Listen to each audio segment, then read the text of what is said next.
Hi guys, welcome back to my channel. இது sponsored by பைமோட். இந்த வெப்சைட்டில் வீட்டுக்கு தேவையான கிராசரிஸ் அண்ட் வீட்டுக்கு தேவையான ப்ராடக்ட்ஸ் எல்லாமே கிடைக்கும். நீங்கள் யாராவது பர்ச்சேஸ் பண்ணியிருந்தீங்க அப்படின்னா எனக்கு ஷேர் பண்ணிக்கோங்க கமெண்ட்டில், ஓகேங்களா? இல்லை யாராவது புதுசாக பர்ச்சேஸ் பண்ணணும்னு நினைக்கிறீங்கன்னா டிஸ்கிரிப்ஷனில் லிங்க் கொடுத்துருக்க, சர்ச் பண்ணி பாருங்கள். வாங்க, நல்லா கிறிஸ்பி அண்ட் டேஸ்டியாக பூரி எப்படி சுடுறதுன்னு பார்க்கலாம்.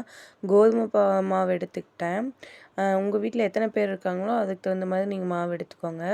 நாங்கள் 4 பேர் இருக்கிறதுனால நான் 5 கரண்டி மாவு எடுத்துக்கிட்டேன். இந்த மாதிரி மாவு எடுத்து சேர்த்துக்கோங்க. அரைச்ச மாவாக இருந்ததுன்னா நல்லா சளிச்சு எடுத்துக்கோங்க. கடையில் வாங்குறீங்க இல்லையா, வேறு பிராண்ட் மாவுலாம், அதெல்லாம் நீங்கள் அப்படியே எடுக்காதீங்க. அதுவாக இருந்தாலும் சளிச்சுக்கோங்க. ஏன்னா புழு ஏதாவது இருந்ததுன்னா தெரியாது இல்லையா. ஸோ அதனால் நீங்கள் வந்து சளிச்சு எடுத்துக்கோங்க. இந்த மாதிரி ஒரு பாத்திரத்துலையோ இல்லை அகலமாக இருக்கிற ஒரு பாத்திரத்துலையோ ஏதாவது ஒன்றில் போட்டுக்கோங்க. போட்டுட்டு என்ன பண்ணுறீங்கன்னா, நான் சால்ட்டு சேர்த்துக்கிறேன். இந்த மாதிரி சால்ட்டு வந்து போட்டுக்கோங்க தேவையான அளவு. குருமாவில் உப்பு கம்மியாக போடுங்க. ஏன்னா பூரியில் வந்து நம்ம உப்பு போடுறோம் இல்லையா, அதனால் வந்து குருமாவில் கொஞ்சமாக போட்டாலே போதும். இந்த மாதிரி உப்பை சேர்த்துக்கோங்க. மாவை நல்லா பெரட்டி விட்டுக்கோங்க உப்பு போட்டுட்டு.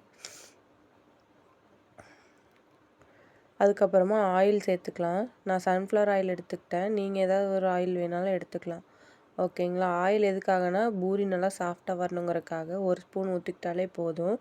ஏன்னா மேலே மறுபடியும் ஆயில் தேய்ப்போம் இல்லையா, அதனால் வந்து ஆயில் அளவாக சேர்த்துக்கோங்க. இந்த மாதிரி ஆயிலை ஊற்றிக்கிட்டு கூட கொஞ்சம் கொஞ்சமாக தண்ணி ஊற்றி நல்லா மிக்ஸ் பண்ணிக்கலாம்.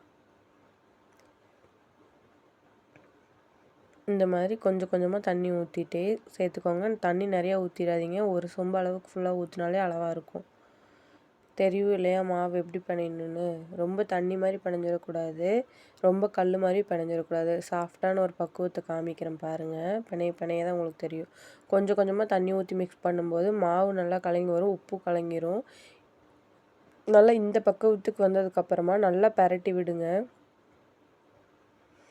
எந்த அளவுக்கு நல்லா பண்ணிடுறீங்களோ அந்தளவுக்கு பூரி நல்லா சாஃப்டாக வரும், ஓகேங்களா? இந்த மாதிரி நல்லா பிணைஞ்சு எடுத்துக்கோங்க.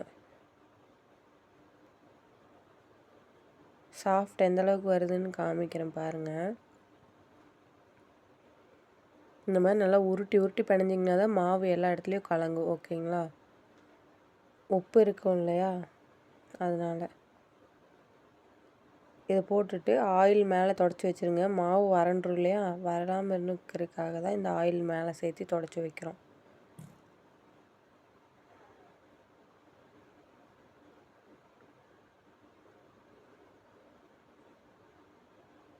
இந்த மாதிரி ஆயில் போட்டுட்டு நல்லா எல்லா இடத்துலையும் படுற மாதிரி பெரட்டி வச்சுக்கலாம்.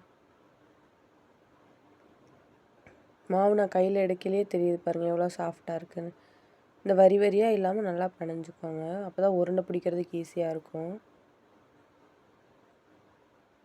இந்த மாதிரி நல்லா பெரட்டிகிட்டே இருந்திங்கன்னா அந்த வரி வரியாக இருக்கிறதெல்லாம் மறைஞ்சிரும், ஓகேங்களா? மாவு எவ்வளோ சாஃப்டாக இருக்குதுன்னு பாருங்கள். இந்த அளவுக்கு சாஃப்டாக வரணும். ரொம்ப தண்ணியாட்டமும் இருக்கக்கூடாது, ரொம்ப கெட்டியாகவும் இருக்கக்கூடாது. நல்லா 1/2 hour மூடி ஒன்று வச்சு நல்லா மூடி வச்சுக்கோங்க. மாவு நல்லா ஊறி இந்த பக்குவத்துக்கு வந்துடும். அதுக்கப்புறம் மீடியம் சைஸ் உருண்டையாக எடுத்து இந்த அளவுக்கு பிடிச்சிக்கலாம், ஓகேங்களா? சப்பாத்திக்கு இந்த அளவுக்கு பிடிங்க, பூரிக்கு இன்னும் கொஞ்சம் சிறுசாக பிடிச்சிக்கோங்க.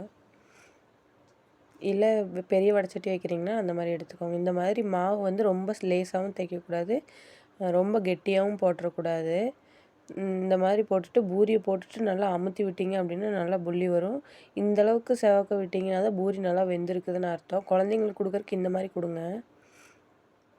பெரியவங்களுக்கு கொடுக்கணுன்னா இன்னும் கொஞ்சம் சிறுசாக எடுத்துக்கலாம். தேங்க்யூ.